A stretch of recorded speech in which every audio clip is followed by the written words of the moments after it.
Here's more wrestling news for November 26, 2022. And we're starting off with Brock Lesnar, who hasn't been seen since Crown Jewel, but WWE plans on bringing him back in time for WrestleMania next year. It has been reported that WWE is hopeful that Lesnar will face Gunther at their biggest event of 2023, but that match is far from confirmed. In an update, sources who spoke to Ringside News said that while Gunther is the preferred opponent, that the match has yet to be pitched to Lesnar. Those sources added that multiple stars are being considered, but refused to say who they are, only stating that Gunther is the management's favorite. While Gunther is the favorite, it is impossible to say right now if the match will happen, as a lot could change between now and WrestleMania. As one of WWE's biggest ever stars, Lesnar will no doubt have a lot of sway over his WrestleMania booking, but for now, nothing has been confirmed for the Beast or Imperium. Over to Smackdown, as this week's episode saw the continuation of the World Cup tournament and saw a surprising upset in the semifinals. On the show, Braun Strowman faced Ricochet for a place in the finals, and despite the size difference, it was Ricochet who got the win. It should be mentioned that Gunther and Imperium interfered to cost Braun the match, but that didn't stop the crowd reacting well to the upset. What happened after the match was also impressive, as the post-match beatdown showed that Imperium feel threatened by Strowman, and Ricochet had a moral dilemma on the ramp. While it would have been easy for Ricochet to walk away, the former US champion had arguably his biggest spot of the past 3 years, coming to Braun's aid and making the save. We also can't overlook how the smaller Ricochet making the save comes not long after Braun in real life mocked indie wrestlers and flippy-floppy stars, and WWE is seemingly involving Braun's real-life comments into the storyline. Perhaps had Strowman not run his mouth on social media, he'd be the one advancing to the finals, but instead it'll be Ricochet after one of the best SmackDown storyline matches and segments of the year. Fans were taken by surprise by Braun losing on SmackDown, but some have a prediction as to why he came up short. On Twitter, fans speculated that his loss was WWE's way of sending a message to Strowman not to mock smaller wrestlers who have come up through the indies. These days, many of WWE's biggest stars, including Seth Rollins and Kevin Owens, came up through the indies and likely didn't take kindly to his insulting comments. When confronted by fans, Braun was quick to back down and said his comments were just a joke, but what do you think? Was Strowman's loss this week a message? Let us know in the comments. Braun and Ricochet were opponents on this week's SmackDown, but proved to be formidable allies after the show went off the air. Once the cameras stopped rolling, the two teamed up to face Imperium's Ludwig Kaiser and Giovanni Vinci, and were able to get the win to send the crowd home happy. With back-to-back wins, Ricochet has momentum on his side and hopes to pick up another win in the finals of the SmackDown World Cup tournament next week against Santos Escobar. The winner of the tournament will face Intercontinental Champion Gunther, who won the title in June from Ricochet, and the one and only is hungry to get the title back.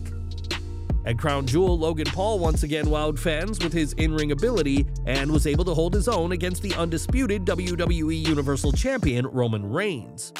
Unfortunately for Paul, he also suffered a knee injury in that match, leaving his WWE future in question, but it now looks like he won't be out for too long. In his latest vlog, Logan said that he has a significant tear in his MCL, saying it's going to take a minimum 6 weeks to fully heal.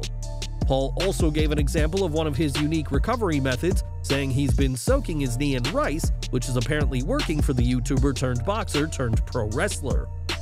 6 weeks is much better than the 6 months many had predicted Paul would have been out for, which would have resulted in him missing WrestleMania 39.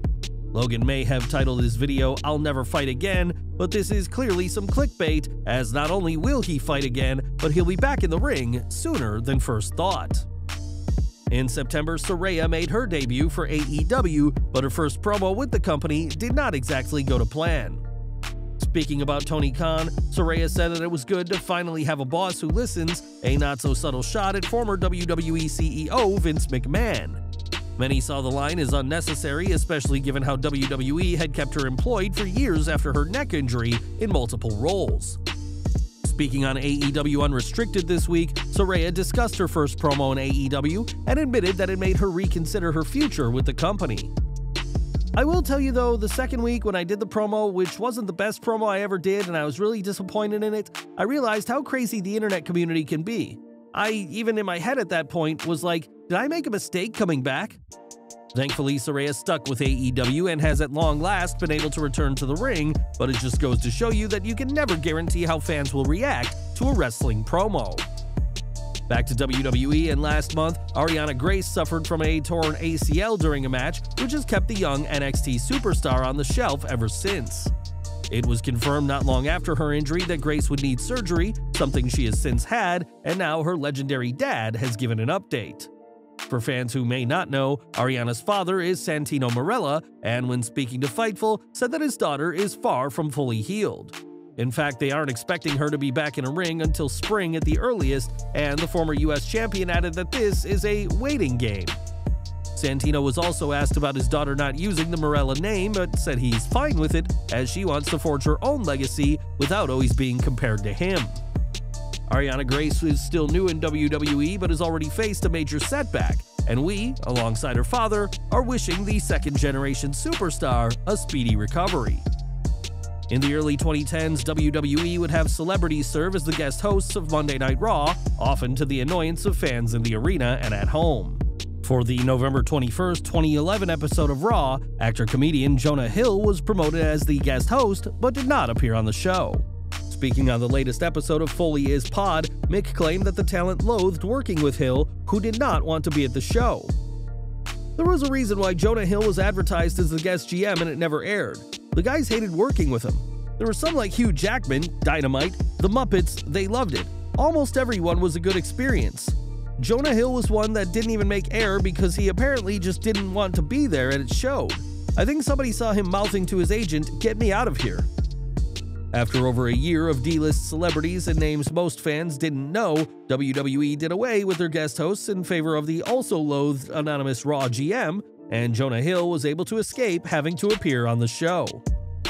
And we're ending today with AEW Rampage, as this week's show went off the air with a stunning heel turn. In the closing moments of the show, Preston Vance turned on the Dark Order and aligned himself with La Facción Ingobernable and sent Evil Uno and Alex Reynolds through a table for good measure. Rampage went off the air with Vance unmasking and throwing his mask at Brody Lee Jr., but the crowd in attendance got something extra special. After the show went off the air, -1 came to the aid of Alex Reynolds and helped him walk to the back. On Twitter, Vance had a tense exchange with Amanda Huber, the widow of Brody Lee, and the former 10 made it clear that he knows what he's done, and for once, he's doing things his way. This was certainly a shocking way for Rampage to end, and it appears that the Dark Order are done, but we'll just have to keep tuned in to AEW to know what comes next. Well guys, that's our news for today. Please share your comments below. Also hit the like button, subscribe to our channel, and hit the bell icon to receive all notifications. And as always, thanks for watching.